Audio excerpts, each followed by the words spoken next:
আল্লাহর বড় দয়া কৃপা ভালোবাসা আমাদের প্রতি, গোটা বিশ্বের প্রতি। সবাই আল্লাহ শুকর আদায় হৃদয় থেকে বলি আলহামদুলিল্লাহ। তারপরে পরে বিশ্ব নবী জনাবে মুহাম্মদুর রাসূলুল্লাহ, সকলে বলুন সাল্লাল্লাহু আলাইহি ওয়াসাল্লাম।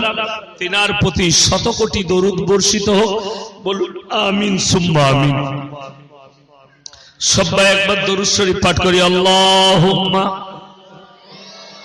সাল্লি আলা সাইয়্যিদিনা মাওলানা মুহাম্মদ ওয়া আলা আলি সাইয়্যিদিনা وشفيعنا وحبيبنا وسندنا ومولانا محمد।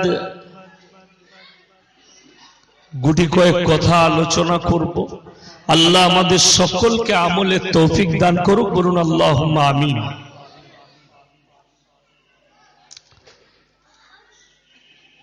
দেখুন, আল্লাহ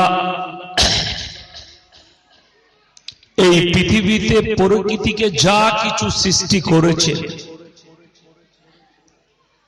কম বেশি 18,000 মখলুকাত। তার মধ্যে সব থেকে শ্রেষ্ঠ মখলুক আল্লাহর সৃষ্টি, সেটা হচ্ছে মানুষ। বলুন সুবহানাল্লাহ। আল্লাহর যতগুলো সৃষ্টি আছে সব থেকে উত্তম রূপে মানুষকে সৃষ্টি করেছে। পৃথিবীর যা কিছু আছে সব কিছু আল্লাহ তাআলা মানুষের আয়ত্তে দিয়েছে। একটা হাতির শরীর কয়েক টন ওজন একটা হাতির, কিন্তু একটা মানুষের ওজন 1 কুইন্টাল, খুব বেশি হলে।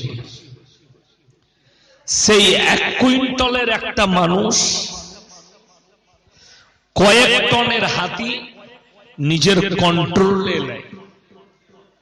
যারা দেখবেন হাতি পালে, তার মালিক যদি হাতিকে বলে বস, বসে যায়, যদি বলে দাঁড়া, দাঁড়িয়ে যায়।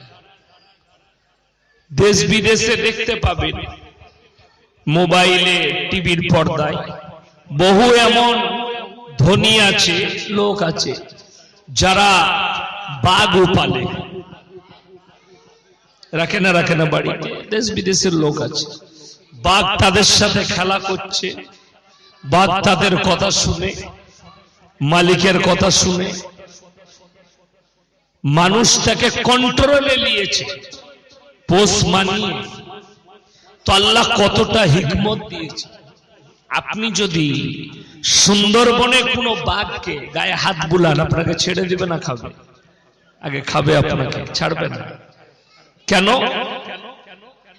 সে জঙ্গলে হিংস্র হয়ে আছে, কিন্তু একটা বাচ্চা বাঘ আপনি যদি তাকে তার মতো করে, নিজের মতো করে পালেন, তো সে কিন্তু আপনাকে ভালোবাসা দেবে।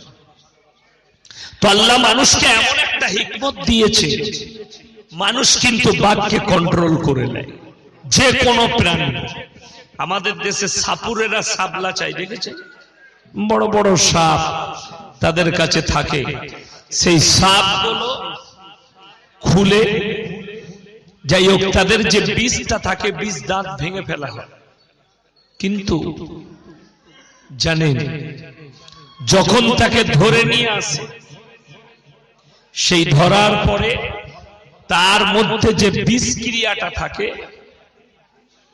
এমন কিছু আল্লাহ মানুষকে হিকমত দিয়েছে, যার কারণে সে তাকে কামড়াতেই পারে না। পৃথিবীর তাবর তাবর সাপ, যাদের কামড়ানোর পরে কয়েক মিনিটের মধ্যে অ্যান্টিডোজ না দিলে মানুষ মারা যাবে, এমনও সাপ আছে। ব্ল্যাক মাম্বা আছে, কিং কোবরা আছে। আমাদের ভারতে যে সাপটা আছে সেটার নাম হচ্ছে চন্দ্রবুড়া। এগুলোর কিন্তু খুব তাড়াতাড়ি অ্যান্টিডোজের প্রয়োজন হয়, তা না হলে মানুষ কিন্তু তার ব্লাডকে জমিয়ে মানুষকে মৃত্যুর মুখে ঠেলে দেয়। আপনারা আমরা হাদিসে আছে আপনি সাপকে দেখলে মেরে ফেলুন, কোনো অসুবিধা নাই, দোষ নেই। সাপকে মারা জায়েজ আছে মানুষের জন্য। সাপ মানুষের এক আনা ক্ষতি করে। আপনাকে যদি দেখে, সাপ যদি দেখতে পায় আপনাকে কামড়ানোর চেষ্টা করে, সেটা কিন্তু তার সাহস নয়। বৈজ্ঞানিকরা বলছেন সাপ হচ্ছে সব থেকে ভীতু প্রাণী। যতগুলো প্রাণী আছে সব থেকে ভীতু প্রাণী হচ্ছে সাপ। সে তার ভয়ে তার সামনেওয়ালাকে কামড়ায়, নিজের জান বাঁচানোর জন্য অপরকে কামড়াইছে। এটা বৈজ্ঞানিকদের পরীক্ষিত, তারা গবেষণা করে দেখেছে। সাপ মানুষের 1% ক্ষতি করে, কামড়িয়ে দেয়, কিন্তু 99% সাপ আমাদের উপকারী। একটা প্রাণী সাপ, সে 99% আপনাকে উপকার দেয়। সেটা কি?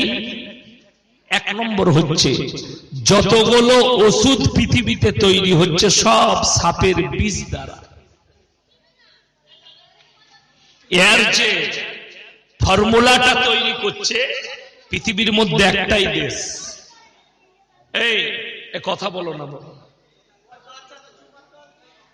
আমার ভাই, সেটা হচ্ছে চাইনা, চীন। ভারতের আমরা শুনতে পাই, দেখবেন অনেক অন্ধভক্ত আছে, তারা রাস্তায় চিল্লায় চাইনার মালকে বয়কট করো। চাইনার মালকে বয়কট করলে তুই মরে যাবে, তো সরকারও মারা যাবে। চাইনা গোটা পৃথিবীকে অর্ধেক ওষুধের ফর্মুলা সাপ্লাই দেয় চাইনা। যতগুলো ভারতের ওষুধ কোম্পানি আছে তারা জানে, ভারত সরকার নিজে জানে। ওই জন্যে আমার ভাই, সাপ আপনার ক্ষতিকারক নয়। বিজ্ঞানের ফর্মুলায় দেখবেন টাউন বাজারে অক্সিজেনের কমি হয়, হয় না? হয় না? গরম বেশি হয়। কলকাতা টাউনে গরম কম না বেশি? বেশি। যেখানে কলকারখানা বেশি, গাছপালা কম, চাষাবাদ নাই, সেখানে গরম বেশি। আপনি যেখানে যে এলাকাগুলোয় চাষাবাদ হয়, ধান চাষ, আলু চাষ, রবি চাষ, রবি ফসল, সেই এলাকাগুলোই যাবেন, সেই এলাকা কিন্তু গ্রীষ্মকালে ঠান্ডা থাকে। গ্রীষ্মকালে সব থেকে বেশি ঠান্ডা থাকে কোন গাছের নিচে বলুন? জানেন? কে বললে? বড় গাছের নিচে, নিম গাছের নিচে। নিম গাছ, নিম গাছের নিচেই সব থেকে বেশি ঠান্ডা। আর নিম গাছ বেশি তেতো। তেতো না? তেতো না, সাপের বিষ খতরনাক, নিম তেতো।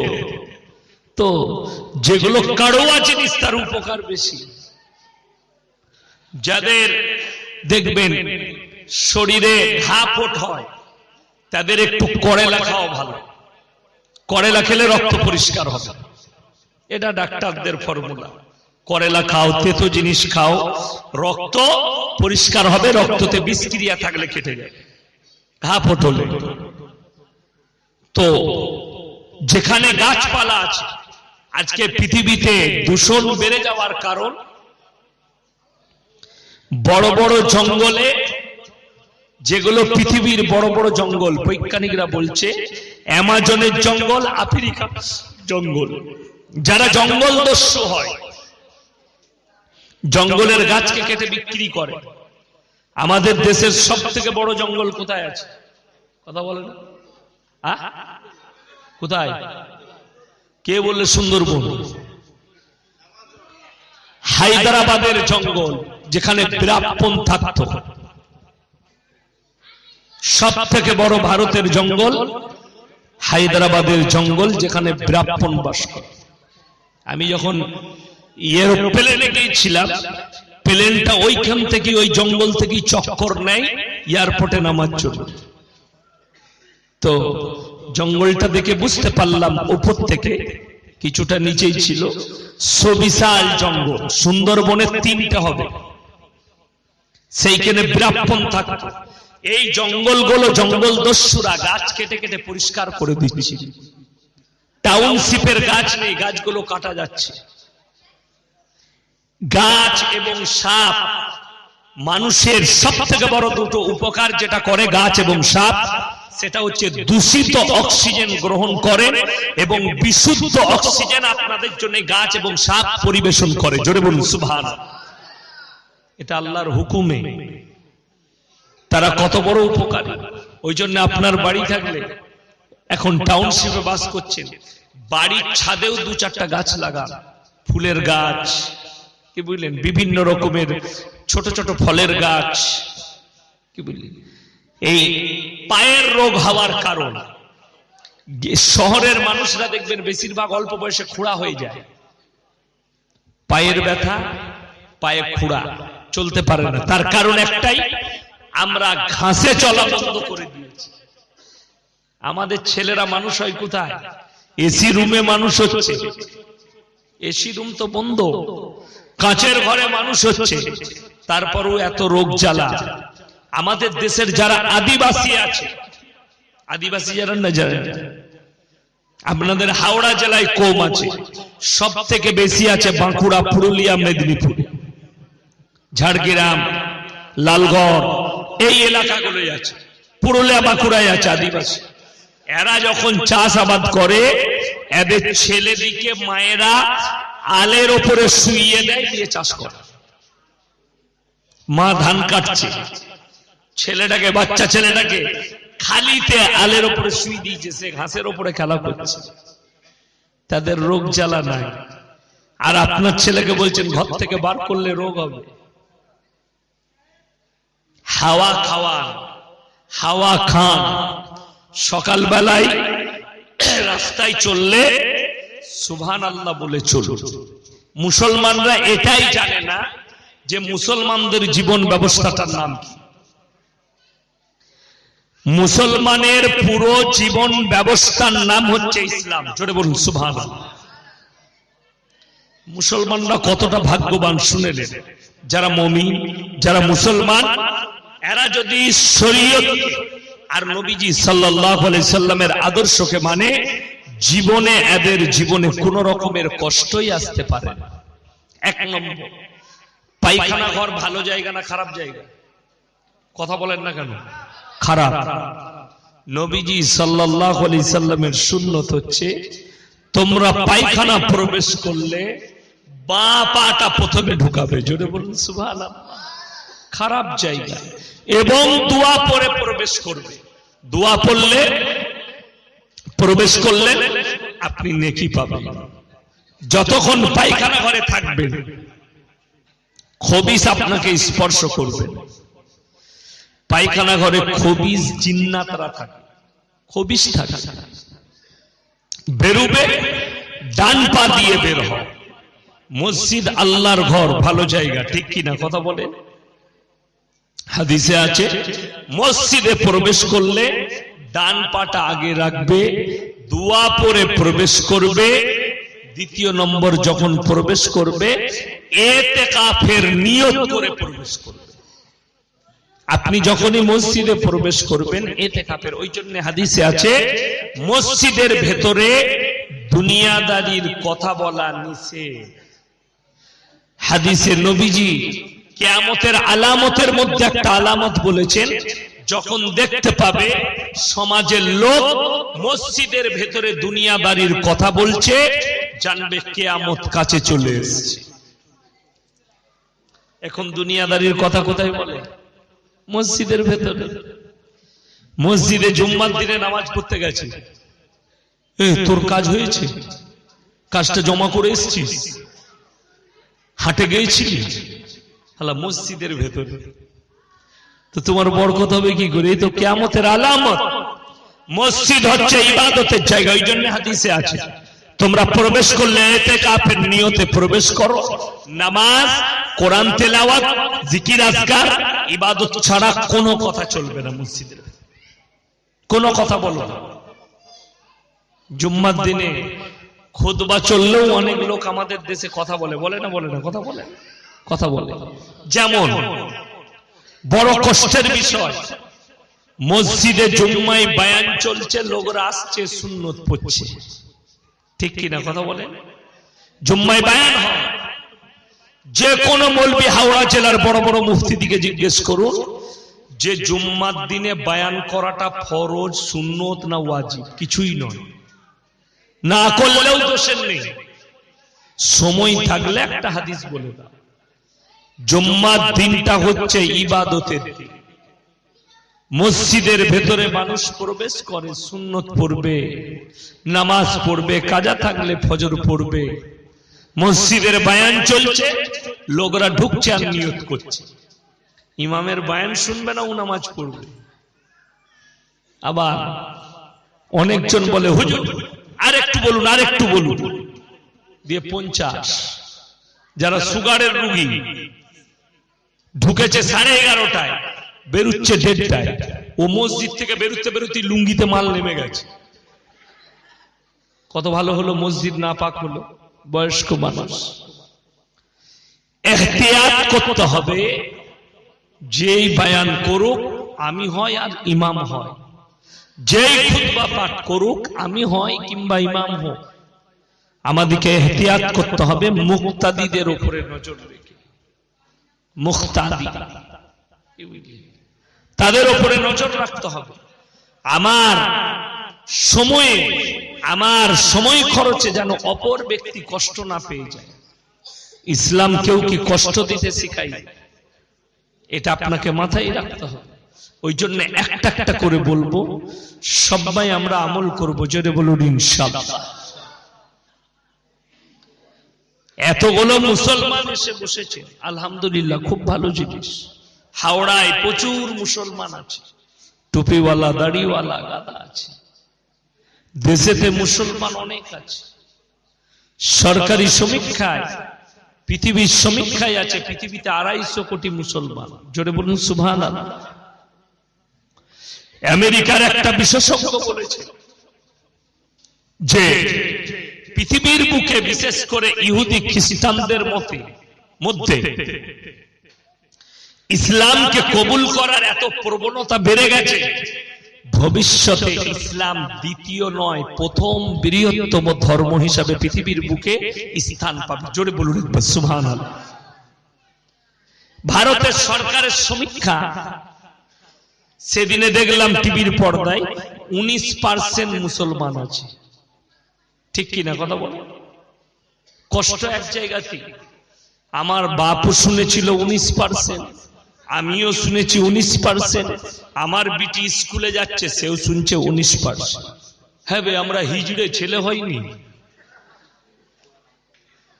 তোমরাই তো বলছো যে মুসলমান 5টা 10টা করে ছেলে লাই, তাহলে ছেলেগুলো গেল কোথা? তোরা কোথাও গায়েব করলি? ওই জন্য শুনে, সমীক্ষা যারা দিচ্ছে তারা বেঈমান, কাফের, নেমো খারাপ, তারা মিথ্যাবাদী। যদি বুকে হিম্মত থাকে, ভারতের মুসলমানকে আসল সমীক্ষাটা শুনিয়ে দাও যে তোমরা 40 পার। জোরে বলুন সুবহানাল্লাহ। কেন এদিকে 19-এর বেশি বলো না, বুকটা ফুলে যাবে। আবে আমাদের বুক এমনি ফুলা, বুক কমাতে হবে না, আমাদের বুক কমবে না। যেহেতু না মুসলমান যারা মুমিন হবে তারা মৃত্যুকে ভয় পায়। আল্লাহ কোরআনে বলেছেন, ইন্না আউলিয়া আল্লাহি লা খাউফুন আলাইহিম ওয়া লা হুম ইয়াহজানুন। যারা আমার বন্ধু হবে তাদের দুনিয়া এবং পরকাল কোনো জায়গায় ভয় নাই। জোরে একবার বলুন সুবহানাল্লাহ। আর দ্বিতীয় নম্বর, মুসলমান যারা শুনেলেন, আমার বলার উদ্দেশ্য একটাই, দেশেতে মুসলমানের অভাব নাই, মুমিনের বড় অভাব হয়ে গেছে। কথাটা বুঝতে পেরেছেন না? পারেন? মুমিনের অভাব, মুসলমানের অভাব কোথায়? গাদা মুসলমান দেখতে পাবেন, গাদা মুসলমান। মুমিনের অভাব হয়ে গেছে। কেন অভাব হলো? বেঈমান কাফেররা আপনাদের উপরে জাল বিছিয়েছে।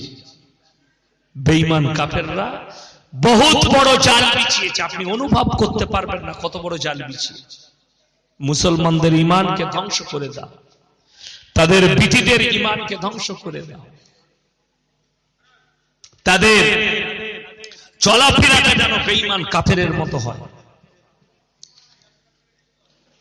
যারা অশিক্ষিত আছেন আমি তাদের কথা বলি না, সব থেকে বেশি গুমরাহির মধ্যে, সব থেকে বেশি বেঈমানির মধ্যে যারা জুড়ে যাচ্ছে তারা হচ্ছে এক শ্রেণীর শিক্ষিত লোক, অশিক্ষিতরা নয়। আপনাকে দেখিয়ে দেবো, শুনে কতগুলো জাল আপনার জন্য তৈরি হচ্ছে জানে, আপনি আপনার চোখের সামনে দেখতে পাবেন। বাংলাদেশের মতো জায়গায় এতগুলো দল তৈরি হয়েছে, নতুন নতুন ফিতনা আপনার চোখের সামনে আসবে। ইসলাম নয়, আপনাকে ইসলাম মনে হবে তাদের আখলাক চরিত্রে, তাদের ব্যবহারে, তাদের প্রলোভন আপনার কাছে আসবে। আপনি কয়েক মিনিটের জন্য যদি কোনো মানুষ সুবিধাবাদী হয় যে হ্যাঁ এই জায়গায় সুবিধা আছে, যখন এটাই মনে হয় সঠিক ইসলাম। বাংলাদেশে একটা দল বেরিয়েছে হিজবুত তৌহিদ, তাদের যে ইমাম দাড়ি চাচামা সেলিম না, সেই হারাম করের কয়েকটা ভিডিও ক্লিপ আমার কাছে এসেছে। আমাদের দেশের কিছু দেখবেন ভণ্ড বাবা জেলেতে আছে, রাম রহিম, রাজা রামপাল, এদের মতো লোক জেলের কুঠরিতে আছে।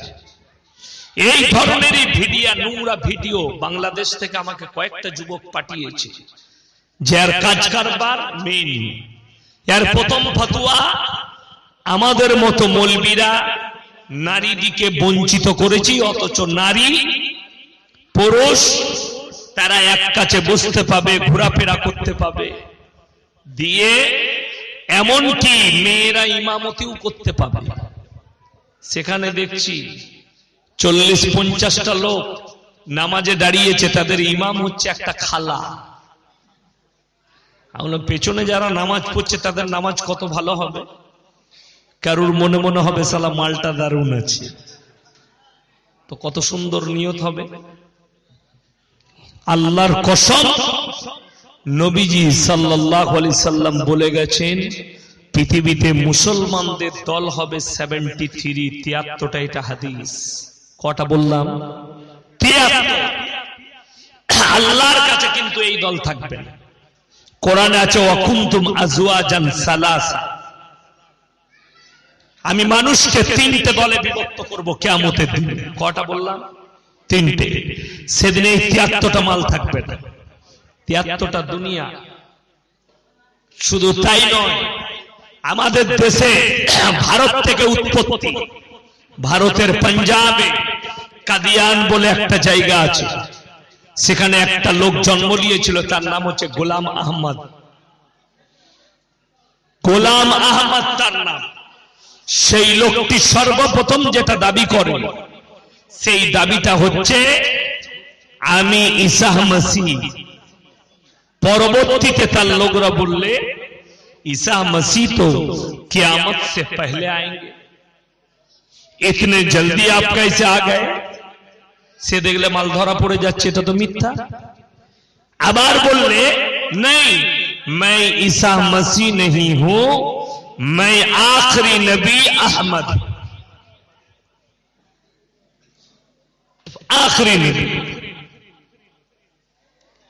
बोलते अरे लोगों ने, अल्लाह के रसूल ने तो फरमाया, कुरान के अंदर है वइदा खातबन नबिय्यीन, अल्लाह रसूल के आने के दरवाजा बंद कर दिया।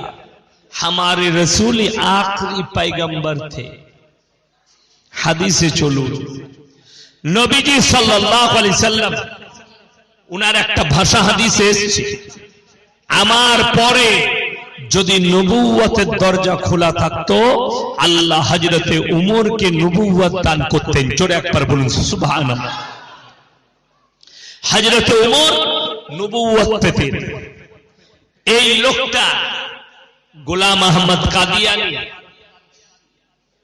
একজন বড় আল্লাহওয়ালা বুজুর্গানে দ্বীন, জবরদস্ত আলেম শাহ আতাউল্লাহ বুখারী রাহমাতুল্লাহ আলাইহি, তার সঙ্গে স্বপনে যুদ্ধ হয়েছে, সরাসরি নয়, স্বপনে। শাহ আতাউল্লাহ বুখারী রাহমাতুল্লাহ আলাইহি স্বপনে বললেন, तुम आखिरी नबी कैसे हुए? तुम तो गुलाम अहमद हो। बोले गुलाम हमारे माँ बाप ने गलती से लगा दिया, असल में मैं अहमद हूं। शाह अताउल्लाह बुखारी बोले, मैं अल्लाह बोल रहा हूं, तू हरगिज नबी नहीं हो सकता, तू शैतान है। बोले तुम अल्लाह कैसे हो गए? बोले आता तो हमारे माँ बाप ने गलती से लगा दिया, असल में मैं अल्लाह हूं। স্বপ্নেই তাকে অপদস্থ করেছেন, সরাসরি কোনদিন দেখা হয়নি। এই গোলাম আহমদ কাদিয়ানীকে যারা মুসলিম ভাববেন তারা জাহান্নামের উত্তর অধিকারী হবে এবং সঙ্গে সঙ্গে তারা কাফের হয়ে যাবে, তারা মুসলমান নয়। কেন?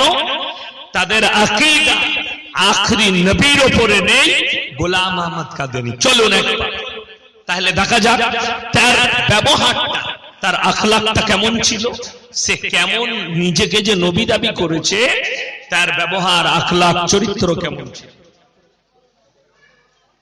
ইসলামের শরীয়তে আছে আমাদের যতগুলো নবী পয়গম্বর গুজরে গেছে সবাই মাসুম ছিলেন, ছিলেন না ছিলেন না? সকলের আখলাক চরিত্র সম্পর্কে কোরআনে আল্লাহ খুব উচ্চ মর্যাদা বর্ণনা করেছেন। জোরে বলুন সুবহানাল্লাহ। কোন নবীর জন্য কোন রকমের কোন একটা ব্রেকিং এবং কোন রকমের বেঁকা একটাও রাস্তা পাবেন। গোলাম আহমদ কাদিয়ানী তার বেটা তার জীবনীর বই লিখেছে, তার বেটা তার জীবনীর বই লিখেছে।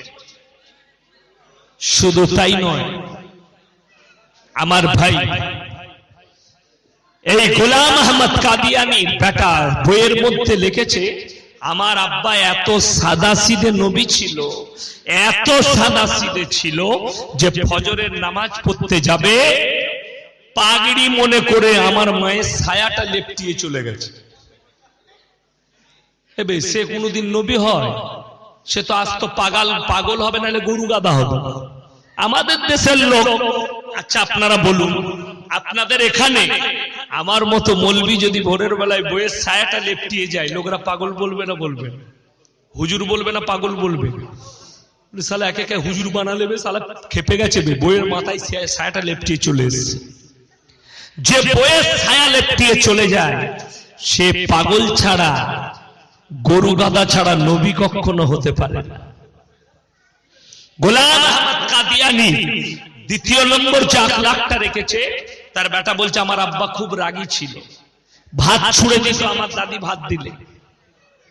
আমার দাদি ভাত দিলে, তার মা ভাত দিলে ভাত ছুঁড়ে দিত, তরকারি খারাপ হলে ছুঁড়ে দিত। আল্লাহর কসম করে বলছে এটা শয়তান ছাড়া আর কেউ হতে পারে না। যেহেতু নবীজি সাল্লাল্লাহু আলাইহি সাল্লাম তার উম্মতিকে একটা বড় আদর্শ দিলেন। আদর্শটা কি?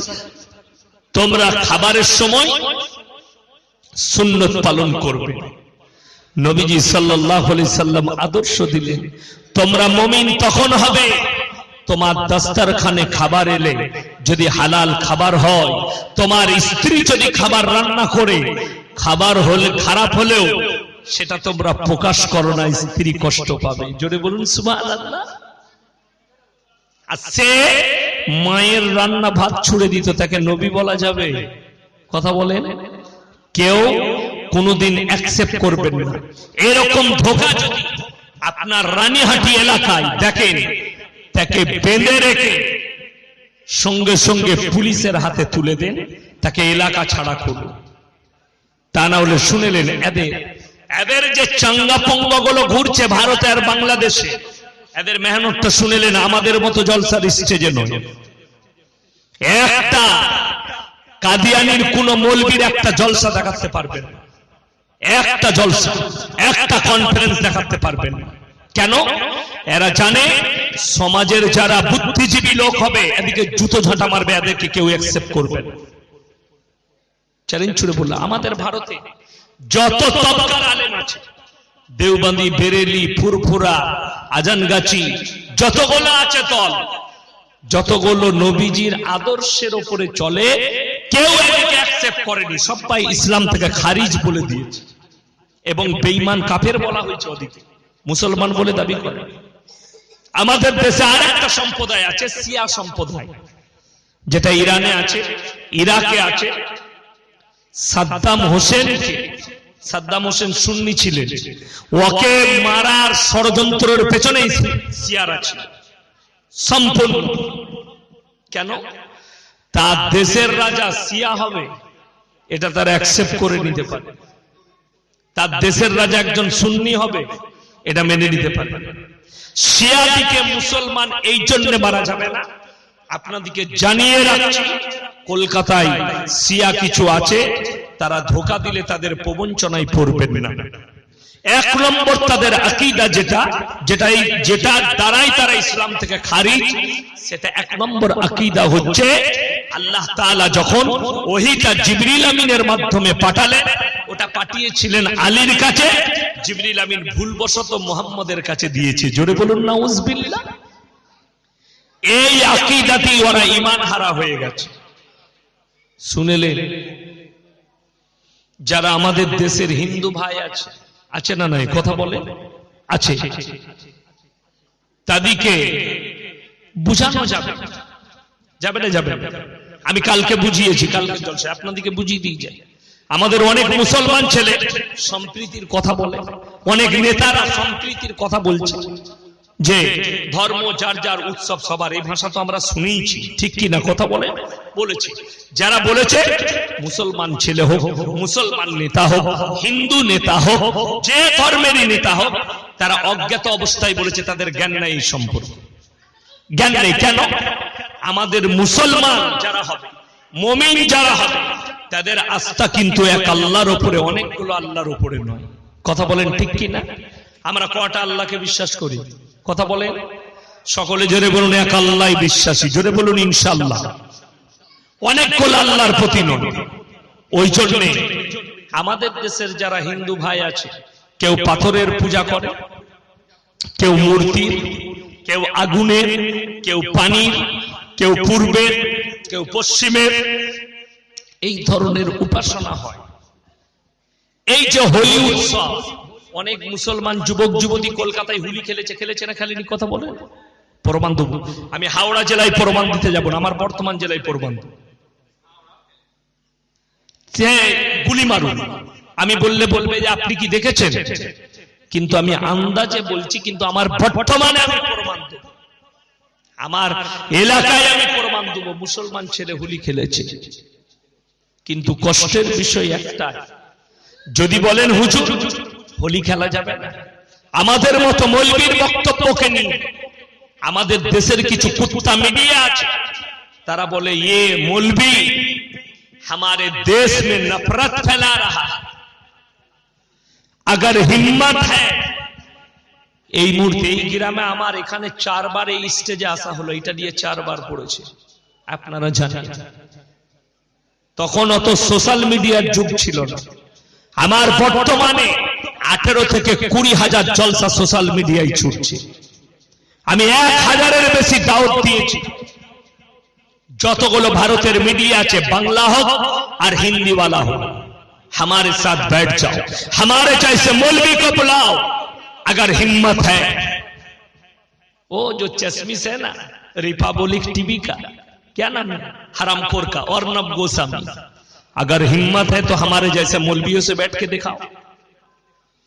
रोबी कालिया का तू मुसलमान नहीं है, मैं ये प्रूव कर दूंगा, एक मर्तबा हमारे जैसा एक आलिम से बैठ के दिखा, हम प्रूव कर देंगे। और मुसलमान के लिए होली खेलना और हिंदू भाई के त्योहार में जाना ये हराम है हमारे शरीयत की नजदीक। ये भी हम हदीस और कुरान से तुमको प्रूव कर देंगे। लेकिन हम हमारे जैसे मौलवी को नहीं बुलाएगा हरामखोर लोग, क्योंकि उनको मालूम है ये बिकने वाला मौलवी है ही नहीं। जो तुम्हारे पास पैसे में बिक जाएगा उसको बैठाओगी। अगर एक बाप की औलाद हो तो हमारे जैसे बाप के बेटे को बुला के दिखाओ। हम तो कई हजार बार तुमको दावत दिया, बुलाते क्यों नहीं? कुत्ती की तरह भोंकती रहती हो। हमको बुलाओ, हम समझाएंगे। আমাকে গত এক সপ্তাহ আগে আমার বয়ান শুনে আমাকে একজন হিন্দু ভাই যুবক ফোন করেছে। আমি আল্লাহর কাছে শুকর আদায় করেছি যে আমি তাকে বুঝাতে পেরেছি। বলে হুজুর আপনি বক্তব্য দিয়েছেন, জলসায় এসেছিলেন, আমি ফাঁক থেকে শুনেছি আপনার বক্তব্য, খুব গোটা বক্তব্যটা 2 ঘন্টাই শুনেছি, খুব ভালো লেগেছে। কিন্তু একটা কথা আমার গায়ে লেগেছে, কি যে কোন মুসলমান ছেলে তারা যেন হোলিতে পুজোর উৎসবে না যায়। আমি বললাম তুমি আমার এই ভাষাটা তোমার গায়ে লাগিয়েছো, তার মানে তুমি আমার পুরো বক্তব্য তুমি শুনোনি।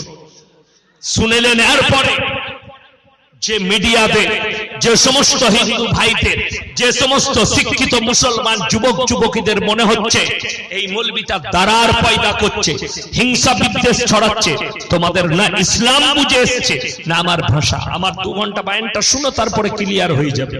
পুরোটা না শুনে কমেন্ট করবেন না। আল্লাহ নবীর হাদিস, তোমার বাড়ির পাশে কে বসবাস করছে তুমি দেখো না, সে দলিত হোক, আদিবাসী হোক, হিন্দু হোক, যেই হোক, সে যদি ক্ষুধার্ত হয় খাবার দাও, বস্ত্রহীন হলে বস্ত্র দাও, বিপদে পড়লে পাশে দাও। জোরে বলুন সুবহানাল্লাহ। ইসলাম বলেছে দেখো না কোন ধর্মের কোন জাতি। দ্বিতীয় নম্বর, বুখারী শরীফের রওয়ায়েতে আছে তোমরা ততক্ষণ পর্যন্ত মুমিন হতে পারবে না যতক্ষণ পর্যন্ত তোমার কাছ থেকে তোমার প্রতিবেশী সুরক্ষিত নয়।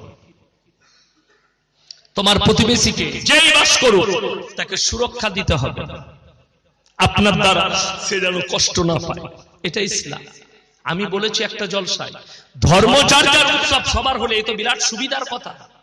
কুরবানির সময় ওদিকে ডাকবো গরুর ঠ্যাংটা ধরবি আয়, তাহলে কি বলবে? बोलबे ये हमारे लिए जायज नहीं है, ये बराबर बात है। जैसे तुम्हारे लिए हमारे त्योहार में आना, फिर पूछो, फिर जिज्ञेस करो কুরবানির সময় থানায় মিটিং এ মৌলবীদিকে কেন ডাকা হয়? কথা বলেন ঠিক কি না? থানায় ডাকা হয় না আপনাদের ইমামদিকে? সব জেলায় সব থানায় ডাকা হয়। থানায় হাজিরিদের মিটিং হয় ঈদের আগে, কুরবানির আগে। কি বলা হয়? সম্প্রীতি বাজাই রাখবেন। আমাদের মতো মৌলবীদিকে বলা হয় আপনারা জুম্মার দিনে মেসেজ দিবেন মসজিদে। কি মেসেজ? তোমরা কুরবানি দিলে কেউ কি কষ্ট দিও না, জানোয়ারটাকে আড়াল করে, আমরা মৌলবীরাই বলি, একটু আড়াল করে জব করবে। গোশত যদি তোমার আত্মীয় বাড়িতে পাঠাও, এত ভালো করে প্যাক করো যেন রাস্তায় পড়ে না যায়, রক্ত না ঝরে। একটা অমুসলিম ভাই কষ্ট পাবে। যদি এটা তাদের রাস্তায় কষ্ট হয়, তুমি ভেবে দেখো তোমার আল্লাহকে ছেড়ে অবধ মাবুদের কাছে তুমি যাবে, আমার আল্লাহ কষ্ট পাবে না? কথা বলেন। কোরআন শোনাবো আপনাদের, আমি গাঁজা করিব কি? কোরআন শুনিয়ে দেব। কোরআনে আছে লাউ কানা ফীহিমা আলিয়াতুন ইল্লাল্লাহ লাফাসাদাতা। হে আমার নবী বলুন, যদি আমি আল্লাহ ছাড়া পৃথিবীতে দ্বিতীয় আল্লাহ হতো, পৃথিবীতে বিভ্রাটার মারামারি সৃষ্টি হতো। আমি আল্লাহ ছাড়া দ্বিতীয় হলে পৃথিবীতে বিভ্রাট আর মারামারি সৃষ্টি হতো। লাউ কানা ফীহিমা আলিয়াতুন ইল্লাল্লাহু লাফাসাদাতা। আমি আল্লাহ ছাড়া পৃথিবীতে দ্বিতীয় কোনো রব নাই। জোরে বলুন সুবহানাল্লাহ। মুসলমানদের আস্থা লুকিয়ে আছে এক আল্লাহর উপরে, বিশ্বাসের উপরে। ভাই রাস্তায় যারা দাঁড়িয়ে আছে, যে সমস্ত ভাইরা, দয়া করে এদিকে সিট আছে, সামিয়ানা ভিতরে চেয়ার পাতা আছে, অনেক ফাঁকা আছে ভাই, এখানে ভিতরে চলে আসুন। উপরে মাথা কুয়াশা পড়ছে, আপনারা দাঁড়িয়ে কষ্ট না করে ভিতরে চলে আসুন, ফাঁকা জায়গা আছে। স্টেজের বাম সাইডেও জায়গা আছে, একটু মেহরবানি করে সকলে ভিতরে ঢুকে আসি ভাই।